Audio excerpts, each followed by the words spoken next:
two Democrats over there that's brave enough to stand up and say, I'm a Democrat. Okay? Got 150 House members total. Of that 150 House members total, we got 98 with an R in front of their name. 98. Out of that 98, the problem is those Democrats stick together. They don't have to worry about anything else. They just stick together because they know what they want. They want our money and they don't want to work for it.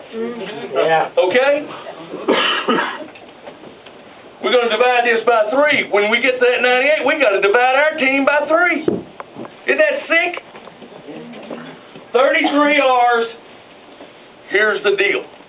33 Republicans are hardcore Democrats. Yeah. 33 of them. And when you add 33 to 52, you get 85. All it takes is 76. Now think about that, folks. Then you got 33 more that are squishy.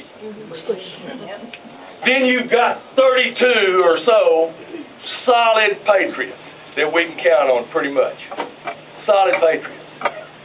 Now, with those figures in mind, I've talked to people like Mark Davis in Dallas. I've talked to Jonathan Stickland. I've talked to a lot of people about these figures, and I say, prove me, tell me I'm wrong, please. So I'm going to ask MQSullivan to come up here and tell me that I'm wrong. See what he can do about that. Come on up here, Mike.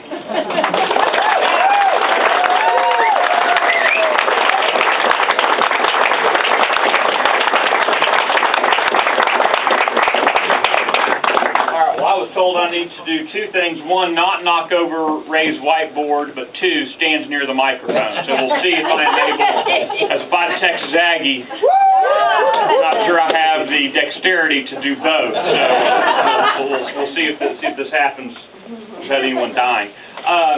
1, appreciate all you nice folks for putting this together. A real honor to get to spend a few minutes with you here this morning in advance of the 84th legislative session kicking off. Maybe you guys didn't get the memo, but you're not supposed to be here. You're not needed right now. You're needed in January of next year to go out and knock on doors and hand out pamphlets and all that kind of stuff. For your incumbent is why you're here.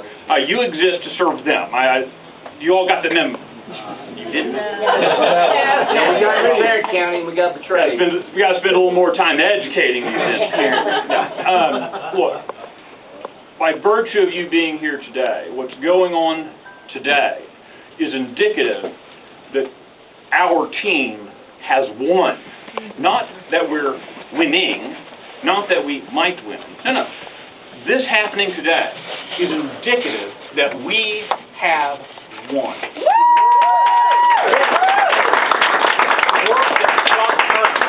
And his allied House members have done is indicative that you have won. Because think about this. This is going to be the first time in 40 years, more than 40 years, that there has been an actual vote on the floor of the Texas House for 2 actual visions for the future of Texas.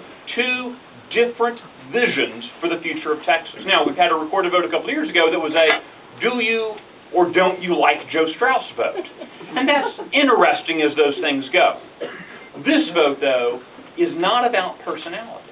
The vote tomorrow is not about personalities. Now, some will want to make it about personalities, and certainly personalities are taken into consideration. But the vote tomorrow is one about vision. Whose vision do our members of the Texas House align themselves with? Do they align themselves with the vision of the Austin establishment, with the lobby, or do they align themselves with the boldly expressed positive vision of Texas that voters hold on to? That's the question before members of the Texas House. Now, how they vote really isn't relevant, quite frankly. Now, it would be nice to think that some of them will grow spines, some of them will grow consciences, that some of them will do the right thing, and some will. It'd be nice to think a lot of them will do the right thing tomorrow. But whether they do the right thing or not is of secondary importance to the fact that they have to do it. It's of secondary importance get made in the back rooms behind closed doors. Never again will a Speaker of the House be assumed to be reelected without a challenge. Never again. This is now a notice going out that you folks are doing, that folks from around the state are doing. When you've got Harris County, Tarrant County, Dallas County, Collin County, lots of counties who have their GOP executive committees saying they either want a new speaker or explicitly they want Scott Turner. Those are some uncomfortable questions that incumbent members are going to have to answer when they show up at home if they don't vote in accordance with the wishes of their people. They now understand that this vote is not something that's going to happen in the back rooms. This is something that's going to be made in front of full view of the people. They're going to have to answer for their vote because they have two competing visions. When I walked into the office this morning, sitting on my desk, I'd been out last week, sitting on the desk was some mail, including a letter from one of our conservative, when convenient, Republicans. And it was a personal note explaining why his backbone had been surgically removed.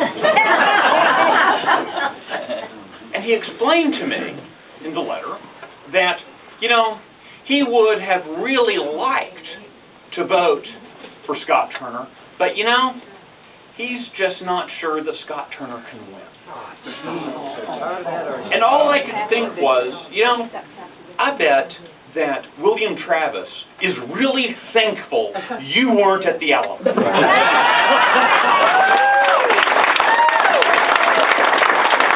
All I could think was, I bet Sam Houston was so glad that on the fields of San Jacinto you weren't hanging around. I am certain that George Washington was thankful that on the 3rd of January this guy wasn't buzzing about Philadelphia. Because this is the guy who would have said, well, you know, King George's been in power for a while.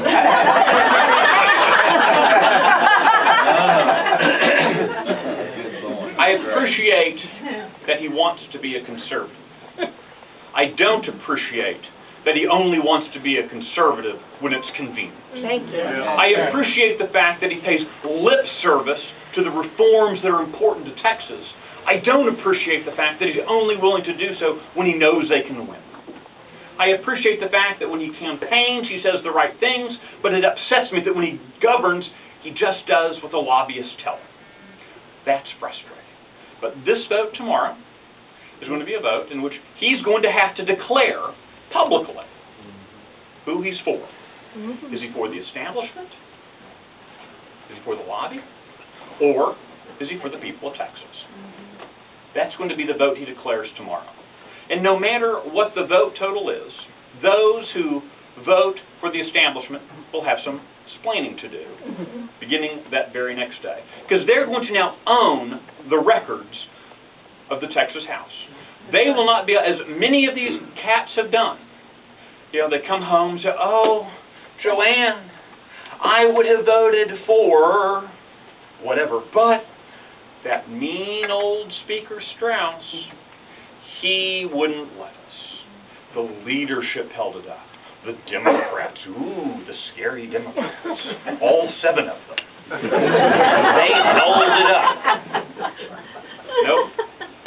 You held it up. That's got to be our answer. And I would suggest to you that you and I cannot allow ourselves to be bought off with baubles purchased with our tax dollars, and we can't be placated by their platitudes. I am relatively certain that because of you being here today, and the many more who are going to be joining us throughout the rest of the day and tomorrow, that I'm absolutely certain that your presence here is going to result in them begrudgingly taking up 1 or 2 things.